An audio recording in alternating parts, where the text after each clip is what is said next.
পাহাৰলৈ যাওঁ মই পাহাৰটো চাবলৈ গ'লো মই শুনিলোঁ যে 1000 বিঘা মাটি দি দিছে এটা পৰিয়ালকে এগৰাকী মহিলাক 1000 বিঘা মাটি দি দিছে ইমান যদি মাটি আছে মই চাবলৈ যাবচোন পাওঁ নেকি আধা বিঘামান মাটি তাতে এনেকৈ আমি ভাবি গ'লো গৈ যেতিয়া তাত গ'লোঁ তালৈ যাব নোৱাৰি গাড়ীখন ৰাস্তাতে নামিলোঁ নামি খোজকাঢ়ি গ'লোঁ খোজকাঢ়ি গৈ দেখিলোঁ যে তাত বহুত মানুহে তামোল গছ ৰুইছে কাৰ্বি মানুহ বহুত ভাল লাগিলে দেখি ঠাইখিনি বহুত ধুনীয়া ঠাই কাজিৰঙাৰ ওচৰতে তাৰপিছত অলপ দূৰ গৈ মোক গৈ তাতে কিছুমান কাৰ্বি মানুহক লগ পালোঁ মই নামবিলাক নকওঁ চিনি পাওঁ তেওঁলোকে মোক ক'লে যে আজি কেইদিনমানৰ আগত মেডাম আহিছিলে নহয় মই কোন মেডাম বোলে আমাৰ চিফ মিনিষ্টাৰৰ মেডাম আৰে ভাই মই ইয়াত খোজকাঢ়িবলৈ ইমান দিগদাৰ পাইছোঁ চিফ মিনিষ্টাৰ মেডাম কেনেকৈ আহিলে এই আহিছে মই কেলৈ আহিছে এই চিফ মিনিষ্টাৰ মেডামে ইয়াতে কিবা এটা কৰিব খুজিছে নহয় এনেকৈ মই হয় নেকি বলকচোন কোনফালে চিফ মিনিষ্টাৰ মেডাম কৈছে ময়ো যাব পাৰোঁ চাওঁ তাৰপিছত চিফ মিনিষ্টাৰ মেডাম যিডোখৰলৈ গৈছিলে সেইডোখৰলৈ গৈ দেখিছোঁ যে তাত কিছুমান পকাৰ কুঁৱা বনোৱা হৈছে মই সুধিলোঁ আৰে ভাই পাহাৰৰ ইমান ওপৰত ইয়াত কোনে কাৰ মাটি দখল কৰিব ইমান ধুনীয়া পকাৰ ৱাল বনাইছে মই কেলৈ বনাইছে কৈছে এইটো 1000 বিঘা মাটি এইটো যে দিবলৈ লৈছে এইডোখৰতে দিবলৈ লৈছে নেকি এনেকৈ কৈ আছে মানুহে বোলো হয় নেকি কেলৈ তাৰপিছত বোলে অলপ দূৰ আগবাঢ়ি গ'লোঁ আগবাঢ়ি যোৱাৰ পাছত দেখিছোঁ কিছুমান এনেকৈ শ্লোপ কাটি আছে টেৰেছ কাটি কাটি তাত কি লগাইছে কিছুমান টাইলছ লগাই আছে ধুনীয়া গোটা গোটা টাইলছ সেইটো টাইলছ মই আগতে দেখাই নাই মই এইটো টাইলছ কেলৈ লগাইছে কৈছে এইটো টাইলছ লগাইছোঁ আমি ইয়াত ট্ৰেকিং কৰিম ক'লো কেলৈ বোলে নহয় এইটো আমি আনিছোঁ কাঞ্চনজুৰি চাহ বাগিচাৰ আমাৰ CMৰ যিখন চাহ বাগিচা আছে চাহ বাগিচাৰ কাঞ্চনজুৰি চাহ বাগিচাৰ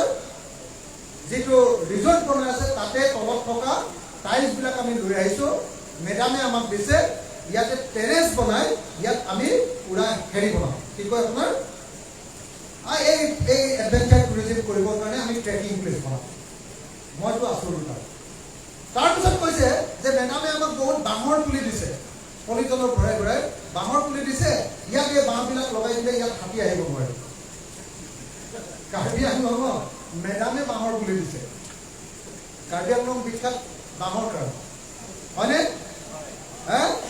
জাগিৰৰ গোটেই জাগিৰ যিটো আমাৰ কাগজ কল আছিলে এইটো চলাই আছিলে কাৰ্বি আংলঙৰ ডিমা হাছাও কাৰ্বি আংলং বিখ্যাত বাঁহৰ কাৰণে এতিয়া কাৰ্বি আংলং পাহাৰৰ ওপৰত মেডামে সৰু সৰু এনেকুৱা বাঁহৰ পুলি দিছে পলিথিনত পচোৱা যে তাতে লগাব আৰু তাৰপিছত ট্ৰেকিঙৰ জাগাব মই আপোনালোকক সুধিব খুজিছোঁ মই সদায় যে কথাৰ মুখত শুনি থাকোঁ সদায় শুনি থাকোঁ যে কাৰ্বি আংলঙলৈ বহুত বাহিৰৰ মানুহ আহিছে বাহিৰৰ মানুহে মাতি লৈছে আমি কাৰ্বি মানুহবিলাকে বেয়া পাইছোঁ এইবিলাক কথা কৈ থাকে কাকাৰদাই মই সুধিব খুজিছোঁ যে 6 শিডিউল এৰিয়া কোনোবা মানুহক 6 শিডিউল এৰিয়াৰ বাহিৰৰ কোনোবা মানুহক এনেকৈ 1000 বিঘা মাটি কোনোবাই ইচ্ছা কৰিলে তেওঁ লাগিলে চিফ মিনিষ্টাৰৰ ঘৰৰ মানুহে কওক বা CMৰ কোনোবা সম্পৰ্ক মানুহে কওক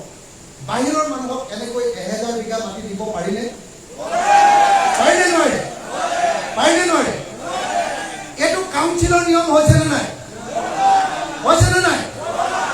আজি যি সময়ত মোৰ বাইদেউ ইয়াতে ডিফুত থাকে যি সময়ত মোৰ ভিনদেউ ইয়াত 1961 চনত ডিফু নগৰত থাকিবলৈ আহিছিলে 1961 এতিয়া আমাৰ খিলঞ্জীয়া আহোম মানুহবিলাকে আমি আহোম মানুহবিলাকে আমি ভাবোঁ খিলঞ্জীয়া মানুহবিলাকে আমি ভাবোঁ যে এইটো কাৰ্বি আংলং ইয়াতে আমি বেছি মাটি কিনা বেচা কৰাটো ভাল নহয় এনেকৈ আমি ভাবোঁ নিজে নিজে ইয়াত কাৰ্বি মানুহৰ হাতত বেছিভাগ মাটি থকাটো ভাল সেই সময়ত আপোনালোকৰ কাউন্সিলে যদি এতিয়ালৈকে অনুমান পূৰ্ব এতিয়ালৈকে কাগজখন পোৱা নাই হাতত আমি যদিহে কাৰ্বি আংলং পাহাৰৰ 1000 বিঘা মাটি ট্ৰেকিং কৰিবৰ কাৰণে কোনোবা চিফ মিনিষ্টাৰৰ কোনোবা পৰিয়ালক যদি এনেকৈ মাটি দিয়ে সেইটো 6 শিডিউল এলেকাৰ কাউন্সিল এখনৰ কাম হ'বনে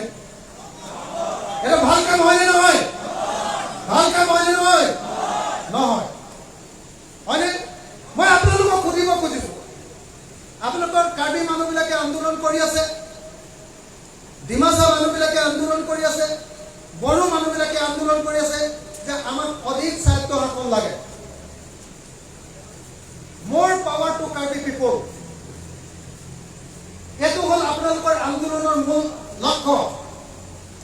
যি সময়ত স্বায়ত্তশাসিত পৰিষদ ষষ্ঠ অনুসূচীৰ স্বায়ত্তশাসিত পৰিষদৰ উদ্দেশ্যটো হ'ল ক্ষমতা আৰু বেছি তললৈকে দিয়া, ডিচেন্ট্ৰেলাইজেশ্যন অফ পাৱাৰ, ক্ষমতাৰ বিকেন্দ্ৰীকৰণ।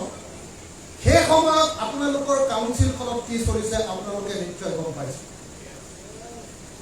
কাউন্সিলখনত কেৱল আৰু কেৱল এজন মানুহৰ শাসন।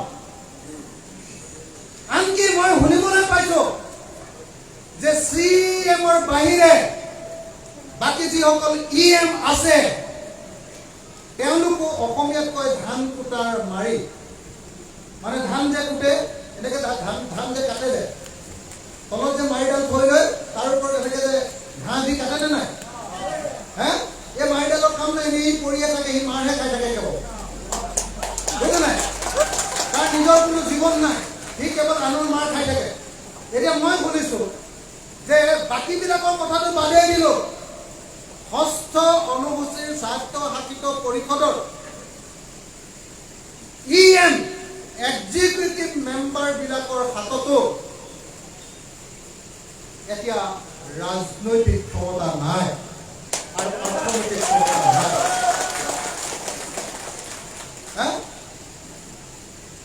তেওঁলোকে এতিয়া টকা পইচাৰ ফাইলত চহী কৰিব নোৱাৰে। যদি EM বিলাকৰ হাতত ৰাজনৈতিক ক্ষমতা নাই তেতিয়াহ'লে বাকী জেনেৰেল মেম্বাৰ বিলাকৰ হাতত কি ক্ষমতা থাকিব? যদি জেনেৰেল মেম্বাৰ বিলাকৰ হাততে ক্ষমতা নাই তেতিয়াহ'লে কাৰ্বি মানুহবিলাকৰ হাতত কি ক্ষমতা থাকিব? হয়নে? কিন্তু আপোনালোকে ইমান দিন আন্দোলন কিয় কৰিছিলে? ASDC কৰিছিলে, আপোনালোকে CPIML কৰিছিলে, তাৰপিছত ইটোৰ পিছত ইটো আন্দোলন কৰিছিলে। এতিয়া আপোনালোকে APDCL কৰিছে, APHLC কৰিছে, হয়নে? APHLC কৰিছে।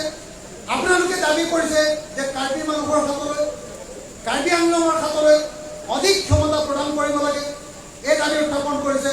সেই সময়ত কিন্তু আপোনালোকৰ স্বায়ত্তশাসিত পৰিষদখনত এজন মানুহৰ শাসন চলিছে আৰু সেই মানুহজন কেৱল আৰু কেৱল দিছপুৰৰ কথা মতে উঠা বঢ়া কৰে,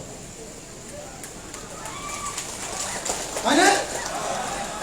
যদি দিছপুৰৰ কথা মতে উঠা বঢ়া কৰে, যদি ককায়েকৰ কথা মতে ভায়েকে চলে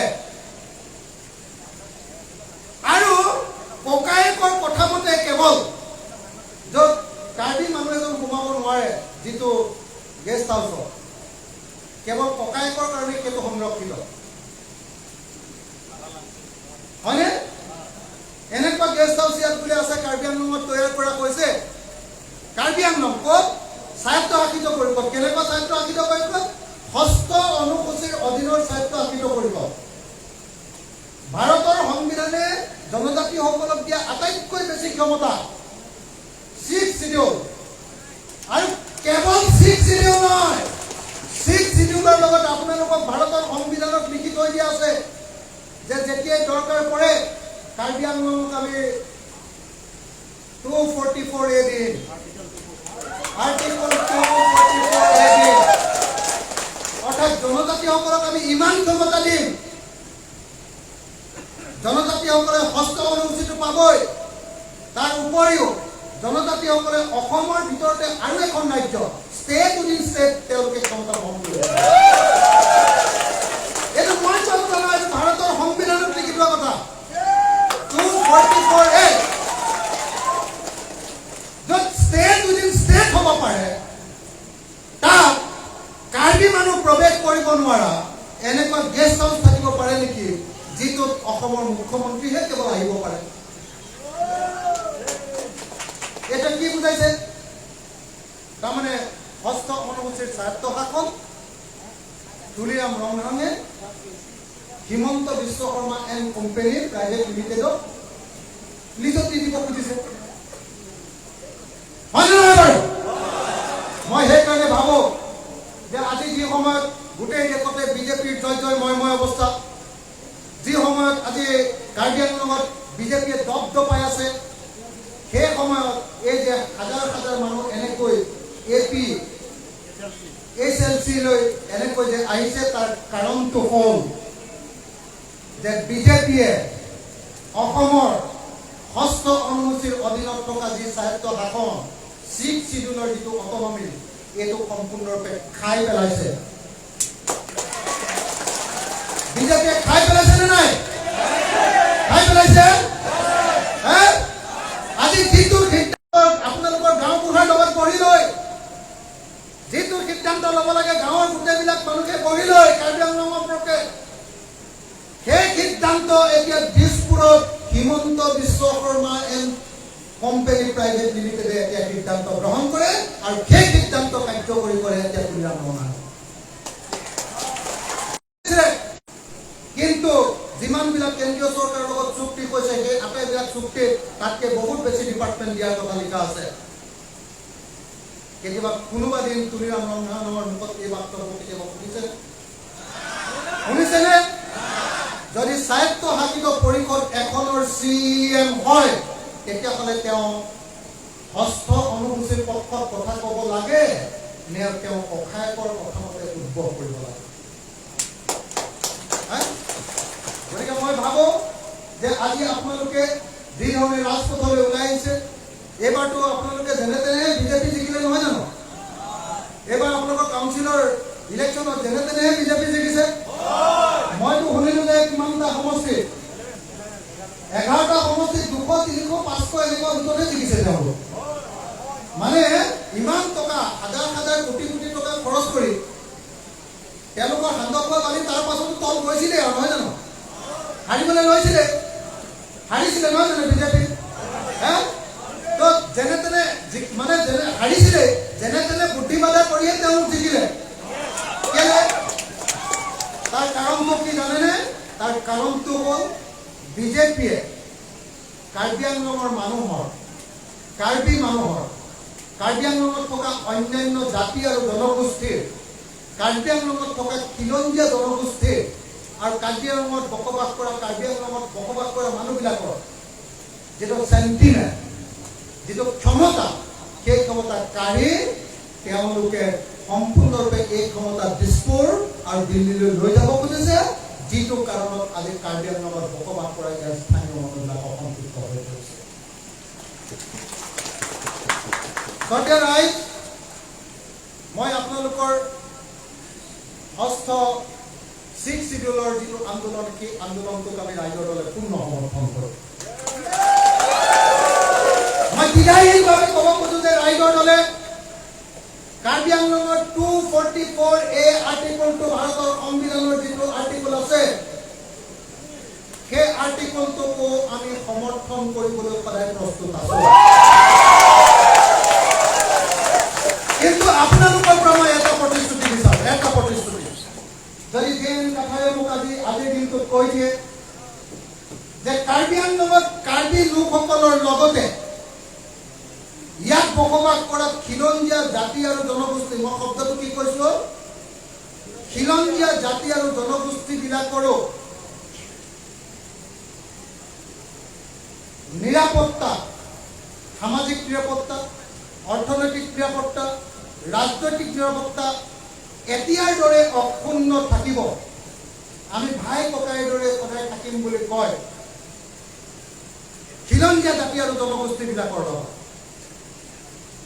তেতিয়াহ'লে মই আপোনালোকক আজিয়ে ডাঠিকে কৈ যাব পাৰোঁ যে আপোনালোকৰ আন্দোলনৰ মই আজিৰ পৰা পাৰ হৈ গ'লো মই কথাটো সেইটোৱে আপোনালোকক ক'ব খোজোঁ মই কাৰ্বিসকলৰ সকলো ডিমাণ্ড মানিবলৈ 100% প্ৰস্তুত মাত্ৰ কাঠৰ দাম আৰু AP HCLA LCA কেৱল এটা মাত্ৰ কথা দিব লাগে যে ইয়াত বসবাস কৰা খিলঞ্জীয়া জাতি জনগোষ্ঠী খিলঞ্জীয়া মই শব্দটো কৈছোঁ খিলঞ্জীয়া জাতি জনগোষ্ঠীবিলাকে ইয়াত যেনেকৈ বসবাস কৰি আছে আগৰ দৰে সুস্থ মতে নিৰাপদ সহকাৰে জীয়াই থাকিব পাৰে এইটোতো সবে মানি ল'ব নহয় জানো এইটো নমতাৰ প্ৰশ্নই নাই কাইলৈ আমি এনেকৈ ভাবি আছোঁ কাইলৈ ৰাইজৰ দল, কাইলৈ অসম জাতীয় পৰিষদ, কংগ্ৰেছ দল আৰু আপোনালোকৰ দল আমি সকলোৱে মিলি ইলেকশ্যন খেলিম আৰু এইবাৰ লোকসভাৰ 2024 চনৰ লোকসভাৰ নিৰ্বাচনত এইবাৰ আমি বিজেপি কাৰ্বি আংলঙত পৰাজিত কৰিম। যদি ইলেকশ্যনতো জিকিব লাগে তেতিয়াহ'লেও আমি সকলো খিলঞ্জীয়া জনগোষ্ঠীক লগত ল'ব লাগিব। কাৰ্বিসকলে কাৰ্বি আংলঙত আটাইতকৈ বেছিকৈ নেতৃত্ব দিব। কাৰ্বিসকল কাৰ্বি আংলঙৰ নেতা। কাৰ্বিসকলৰ লগত বাকী খিলঞ্জীয়া জনগোষ্ঠীবিলাকৰো নিৰাপত্তা ইয়াত যদি অক্ষুণ্ণ থাকে, মই বিটিএডিটো একেটাই কথা কওঁ, মই সদায় এইটো কথা কওঁ যে কাৰ্বি আংলঙত আটাইতকৈ বেছি ক্ষমতা ভোগ কৰিব লাগিব ডেফিনেটলি কাৰ্বি মানুহ। কিন্তু একেটা সময়তে খিলঞ্জীয়া মানুহবিলাকে ইয়াত নিৰাপদ অনুভৱ কৰিব লাগিব। খিলঞ্জীয়া মানুহবিলাকে ইয়াত নিৰাপদ অনুভৱ কৰিব লাগিব। আজি আহোম মানুহ এজন বা এজন কোচ মানুহ এজন বা আমাৰ অসমৰ বড়ো মানুহ এজনে যদি ইয়াত নিৰাপদ অনুভৱ নকৰে, আমি যদি মিলা প্ৰীতিৰে নাথাকো, পৃথিৱীৰ এতিয়া কোনো এনেকুৱা দেশ নাই য'ত কেৱল এটা জাতি বাস কৰে। চব মই বিটিএডিটো একেটাই কথা কওঁ যে বিটিএডিয়ে যে সঁচাকৈ তেওঁলোকৰ লক্ষ্যত উপনীত হ'ব লাগে, তেতিয়াহ'লে বিটিএডিত বসবাস কৰা খিলঞ্জীয়া মানুহবিলাকক একেলগতে লৈ আগবাঢ়ি যাব লাগে। কেৱল আৰু কেৱল কিন্তু নেতৃত্ব হ'লে কাৰ্বি মানুহৰ নেতৃত্ব সদায় কাৰ্বি মানুহৰ হাতত থাকিব লাগে। যেনেকৈ আমি সদায় কৈ থাকোঁ যে অসমৰ নেতৃত্ব অসমৰ খিলঞ্জীয়া মানুহবিলাকৰ হাতত, অসমৰ কাৰ্বি, অসমৰ বড়ো, অসমৰ মিচিং, অসমৰ আহোম, অসমৰ নেতৃত্ব ডেফিনেটলি কাৰ্বি মানুহৰ হাতত থাকিব। তেতিয়াহ'লে মই আকৌ ক'লোঁ যে 2024 চনৰ নিৰ্বাচনত আমি একেলগতে ইলেকশ্যন খেলিব খোজোঁ। ধৰক আপোনালোকৰ দলৰ পৰা আমি কেণ্ডিডেট ঠিক কৰিলোঁ। ধৰক এক্সাম্পল দিলোঁ, যেতিয়া আপোনালোকৰ দলৰ পৰা আমি কেণ্ডিডেট ঠিক কৰিম, কংগ্ৰেছৰ মানুহবোৰে ইয়াত কেম্পেইন কৰিবলৈ আহিব, আমাৰ ৰাইজৰ দলৰ মানুহেও কেম্পেইন কৰিবলৈ আহিব, অসম জাতীয় পৰিষদৰ মানুহেও ইয়াত কেম্পেইন কৰিবলৈ আহিব। আমি একেলগে গোটেই অঞ্চলত যেতিয়া কাৰ্বি আংলঙত কেম্পেইন কৰিবলৈ যাম, মই ভাবোঁ যে এক ৰাতিৰ ভিতৰত তুলিৰাম নগাম হয়নে নহয়? আমি এনেকৈ আগবঢ়া উচিত হয়নে নহয় বাৰু? তেতিয়াহ'লে মই ভাবোঁ যে মই ইয়াৰ পৰা এটা প্ৰস্তাৱ লৈ যাম। ইয়াৰ পৰা মই ইতিমধ্যে কাঠাৰদাহঁতৰ লগত কথা পাতিছোঁ যে আমি কাৰ্বি আংলঙৰ চিটটো, কাৰ্বি আংলঙৰ যিটো ডিফু যিটো চিট, এই চিটটো আমি সকলোৱে মিলি, মই স্পষ্টকৈ নক'লেও আপোনালোকৰ নেতৃত্বত আমি আগবাঢ়ি যাব খোজোঁ। APSLCৰ নেতৃত্বত আমি আগবাঢ়ি যাব খোজোঁ। আৰু সেই APSLCৰ নেতৃত্বত যেতিয়া আগবাঢ়ি যাম, আমি গোটেই অসমৰ আটাইবিলাক ৰাজনৈতিক দল, 12টা ৰাজনৈতিক দলে একেলগতে ইয়াতে কেম্পেইন কৰিবলৈ আহে।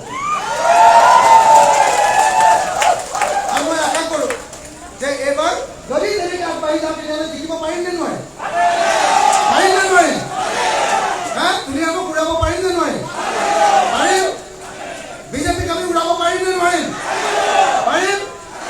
মই সকলোকে এই সংকল্প লগত লৈ এই মিটিংখনৰ পৰা যাবলৈ অনুৰোধ কৰিছোঁ।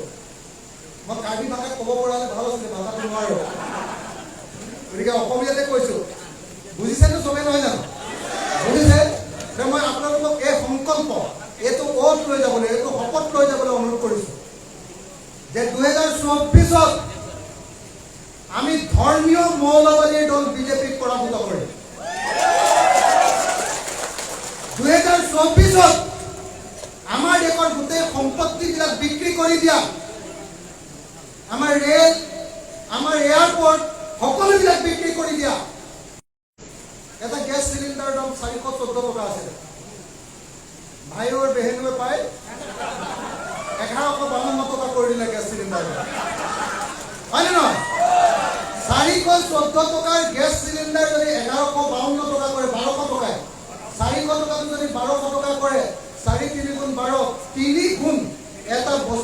গেছ চিলিণ্ডাৰ তাকো কি যিটো নহ'লে নহয় জুইকুৰা হয়নে নহয় পাকঘৰৰ জুইকুৰাৰ দাম বিজেপি চৰকাৰে বঢ়াই দিলে 3 গুণ সেই বিজেপিক আমি মানিম নেকি কওক হয়নে নহয় মিঠাতেল কেইটকা দামত খাইছিলো মিঠাতেল ভাইৰ বেহেৰু অহাৰ আগতে 1 কেজি মিঠাতেল 1 লিটাৰ মিঠাতেলৰ দাম 80 টকা আছিলে 80 টকা এতিয়া 200 টকাৰ তলত কত মিঠাতেল পোৱা নাযায় হয়নে নহয় 1 কেজি দাইল খাইছিলো 48 টকা 48 মোৰ এতিয়াও মনত আছে মচুৰ দাইল 1 কেজিৰ দাম আছিলে 48 এতিয়া 1 কেজি মচুৰ দাইলৰ দাম 110 টকা হয়নে নহয় তাৰ পাছত ভাইৰ বেহেৰুক আকৌ ভোট দিম নেকি ভাইৰ বেহেৰু পাৰ্টি আজি টিপুত পইচা দিলাইছে অৰুণোদয় পইচা কিমান দিয়ে 1250 টকা 1250 টকা কেলে দিয়ে যে গেছ চিলিণ্ডাৰটো যে দাম বঢ়ালে সেইকাৰণে সেইটো ক্ষমা খুজিবলৈ লাভ পাই গেছ চিলিণ্ডাৰৰ দামটো দিয়ে 1250 টকাৰ মানুহ চলিব পাৰে নেকি তুলিৰাম ৰঙানক 1 মিনিটৰ কাৰণে 1250 টকা দি চব চলিব পাৰে যদি হিমন্ত বিশ্ব শৰ্মাই এদিনত হেলিকপ্টাৰ উৰুৱাই এদিনত 9,50,000 টকা হেলিকপ্টাৰখনে ঘূৰি ফুৰে অনবৰতে আজিকালি মাটিত নেনামে নহয় হিমন্ত বিশ্ব জানে নাই এই যে হেলিকপ্টাৰখনে যে ঘূৰি ফুৰে হিমন্ত বিশ্ব শৰ্মাই এদিনত হেলিকপ্টাৰত খৰচ কৰে 9,50,000 টকা আৰু আমাক এমাহত দিয়ে 1250 টকা সেইকাৰণে মই মাজে মাজে কওঁ বলো হিমন্ত বিশ্ব শৰ্মা আপোনাক 1250 টকা দিম আপোনাৰ পত্নী আপোনাৰ ল'ৰা আপোনাৰ ছোৱালী আৰু আপুনি এমাহ আমাক যদি চলি দেখুৱাব পাৰে তেনে আমি গোটেই জনম 1250 টকা দিছিলোঁ হয়নে তেওঁলোকৰ 1 ছেকেণ্ডৰ খৰচো থাকে 1 লাখ মান টকা হয় বুজিছে নাই দুহাতেৰে এনেকৈ পইচা খৰচ কৰে আৰু আমাক এমাহত দিয়ে 1250 টকা আৰু তাৰ পাছত কয় যে মানে আমি মাইকী মানুহবিলাকক বহুত ভাল পাওঁ নহয় কয় যে একদম অসমৰ দুখীয়া মানুহৰ কাৰণে আমি একদম জীৱনটো দি দিম যে লাগে কিন্তু সকলোৱে জানে যে এতিয়া আগতে মোক কৈ আছে এবাৰ ৰিপোৰ্ট কালি যেতিয়া আহিছোঁ কৈ আছে দোকানীবিলাকে যে আমাৰ বজাৰ বেয়া মই বোলো কেলে বজাৰ বেয়া বোলে আগতকৈ বহুত বজাৰ বেয়া হৈ গ'ল মই বোলো কেলে বেয়া এই দুটা কথা বোলে এটা হ'ল আজিকালি একদম ঠিকাবিলাক চব এটা মানুহে পাই যায় কোনে পায় কাছে কনষ্ট্ৰাকশ্যন কোন হয়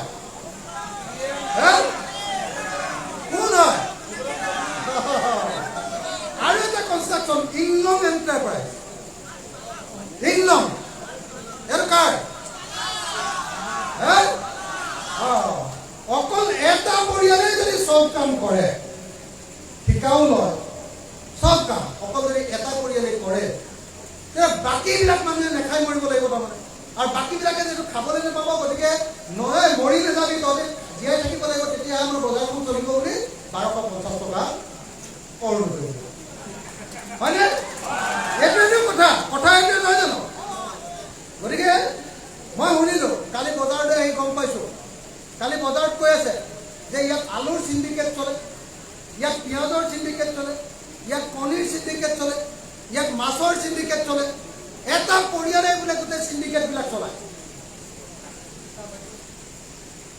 এটা পৰিয়ালৰ লগত লাগি ভাগি থকা মানুহবিলাকে বোলে চব চান্স পায় যাৰ কাৰণে আলু পিঁয়াজ কণী মাছ এই আটাইবিলাকৰ দাম কাৰ্বি আংলঙত বাঢ়িছে এইকাৰণে যে ইয়াত সাংঘাতিক ধৰণে বোলে চিণ্ডিকেট চলোৱা হয় নেকি কথাটো মই সেইকাৰণে আজিৰ দিনটোত আকৌ এবাৰ কৈছোঁ মই আকৌ শেষ কৰিব খুজিছোঁ 1 নম্বৰ কথা যে কাৰ্বি আংলঙত 6 শিডিউলৰ যি ক্ষমতা সেই ক্ষমতা যাতে একেবাৰে গাঁৱৰ পৰ্যায়লৈকে যায় গাঁৱৰ মানুহজনে যাতে ক্ষমতা ভোগ কৰিব পাৰে কেৱল আৰু কেৱল তুলিৰাম ৰঙাং আৰু তেওঁ ককায়েকে যাতে ইয়াতে কেৱল ভোগ কৰিব নোৱাৰে। তাহলে প্ৰত্যেকজন কাৰ্বি মানুহ, প্ৰত্যেকজন ডিমাচা মানুহ, প্ৰত্যেকজন কুকি মানুহ, প্ৰত্যেকজন ইয়াৰ খিলঞ্জীয়া মানুহ ইয়াত যাতে ষষ্ঠ অনুসূচিত ক্ষমতা ভোগ কৰিব পাৰে, তাৰ কাৰণে আহক আমি সকলোৱে মিলি ইয়াত এটা প্ৰবল আন্দোলন কৰি দিব।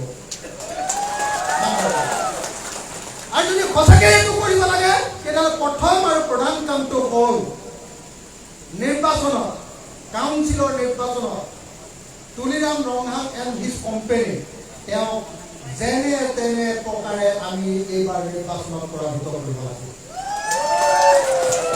প্ৰথম প্ৰেক্টিছটো কৰিম আমি এইবাৰ এমপি ইলেকশ্যনত।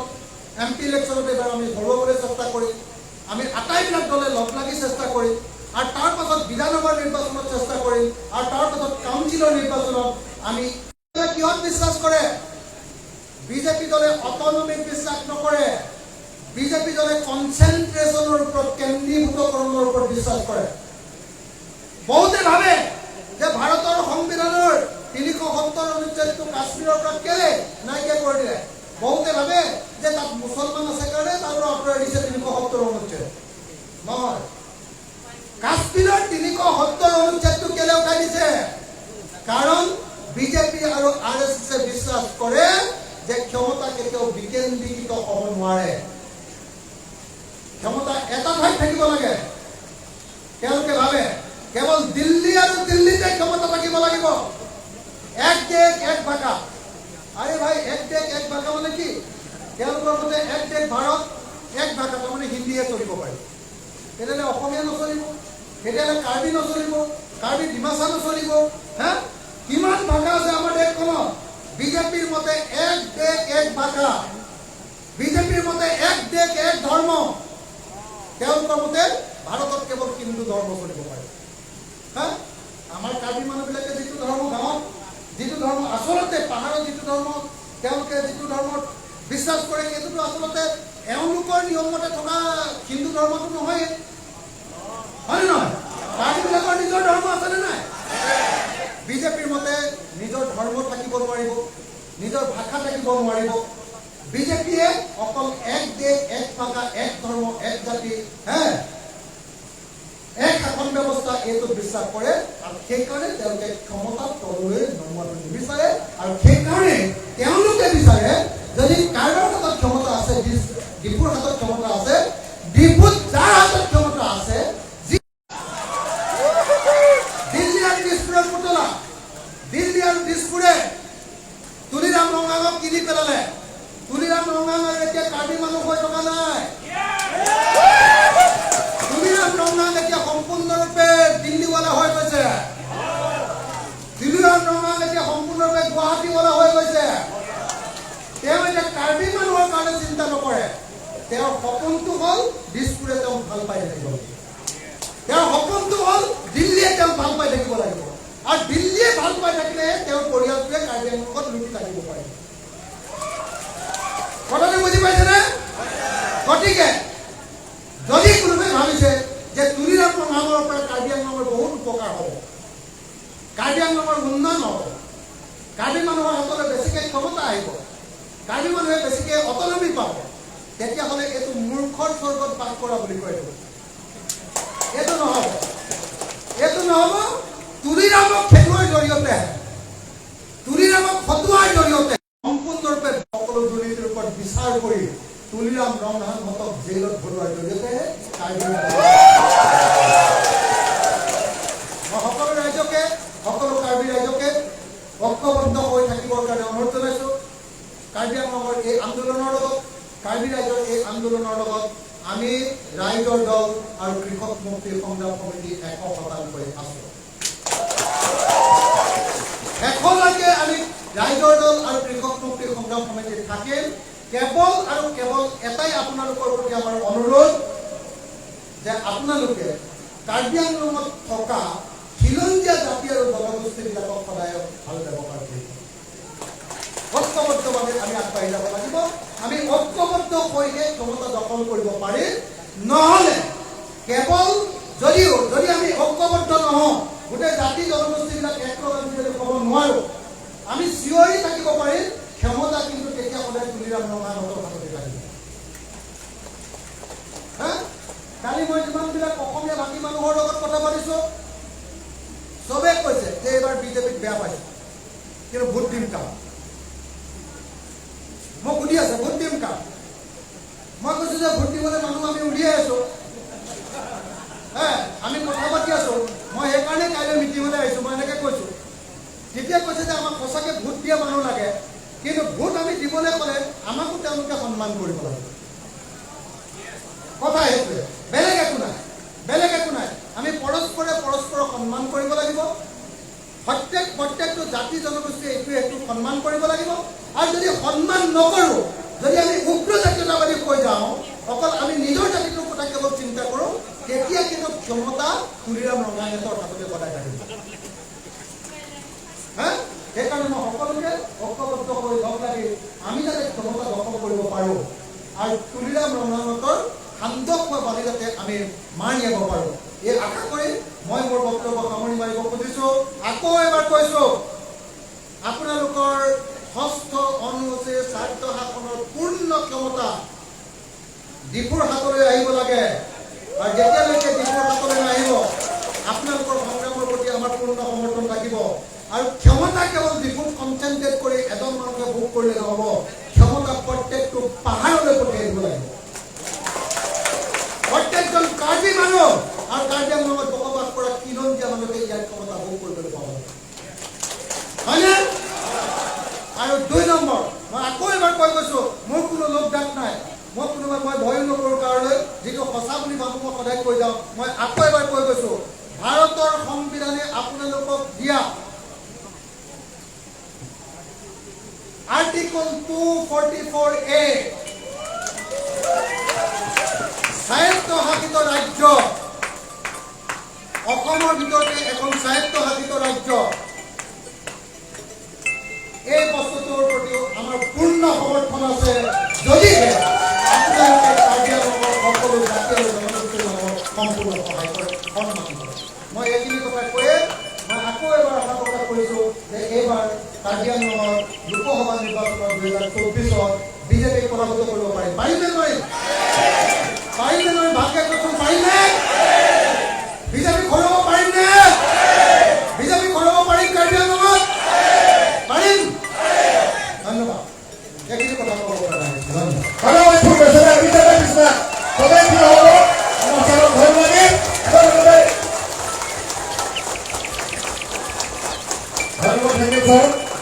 আৰু আমি আশা কৰিছোঁ এছেম্বলি মই কাৰ্বি আংলঙৰ এই প্ৰশ্নবিলাক কাৰ্বি মানুহৰ যি স্বশাসনৰ অধিকাৰৰ কাৰণে যি সংগ্ৰাম এই প্ৰশ্নবিলাক মই বিধানসভাত কাৰ্বি আংলঙৰ ৰাইজৰ হৈ উত্থাপন কৰিছোঁ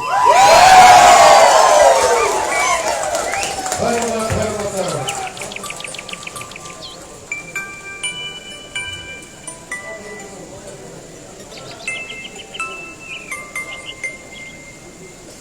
Tinggi sekalian nanti tentang gamita, lalu tadi dolar, masih ada yang tadi kalau kita cipasi, kami bilo.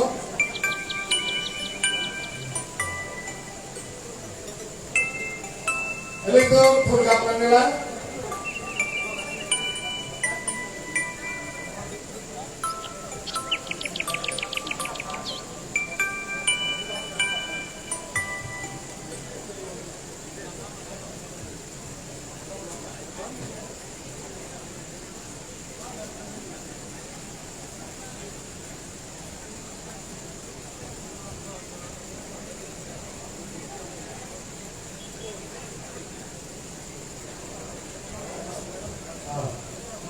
Normal kini tu, program ku kaberikan mana?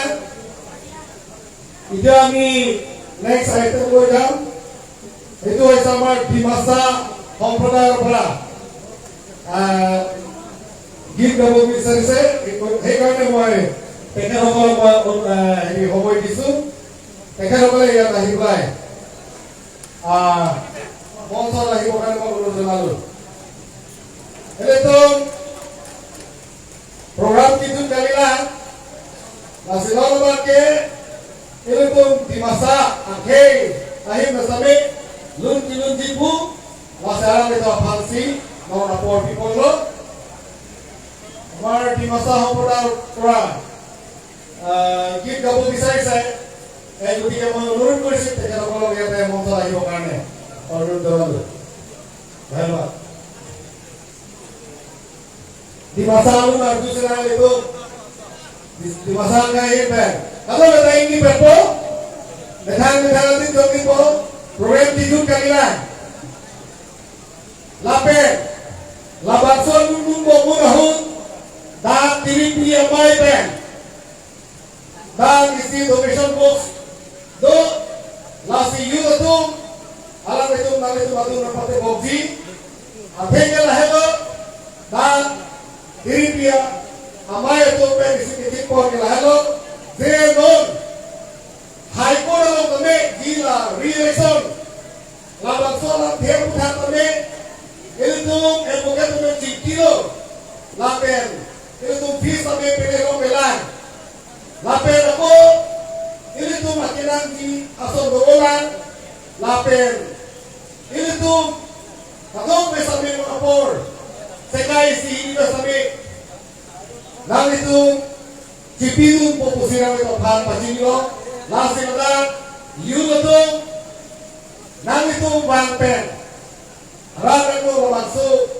kedam ke pansi mga por ahong na ito kaya nabi amar di masa homprodar kami gitu boliro tekan omong homai disu ahuk kala hire bhalo ala to begar repeatment ebang ke bhajuri hilo